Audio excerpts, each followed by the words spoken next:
రంగారెడ్డి జిల్లా ఇబ్రహీంపట్నం గురునానక్ కాలేజ్లో బీటెక్ విద్యార్థి హాస్టల్లోని గదిలో ఉరివేసుకుని ఆత్మహత్య చేసుకున్నాడు.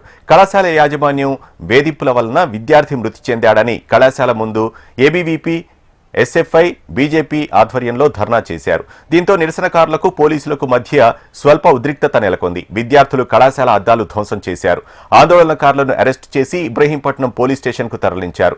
గురునానక్ కళాశాలలో గతంలో కూడా విద్యార్థులు కళాశాల వేధింపుల వల్లనే ఆత్మహత్యలకు పాల్పడ్డారని విద్యార్థి నేతలు ఆరోపించారు.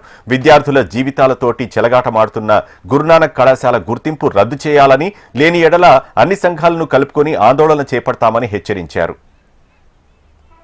కాలేజీలో రాము అనే ఒక విద్యార్థి ఈరోజు సూసైడ్ చేసుకొని చనిపోయినటువంటి పరిస్థితి ఉంది.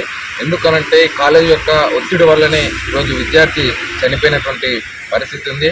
తన యొక్క హాస్టల్లోనే నివసిస్తూ సొంత రూమ్ని ఏదైతే కేటాయించినటువంటి హాస్టల్లో అతనికి అక్కడ ఉన్నటువంటి 2 గంటలు తర్వాత ఓపెన్ చేసి చూసినటువంటి పరిస్థితి ఉంది.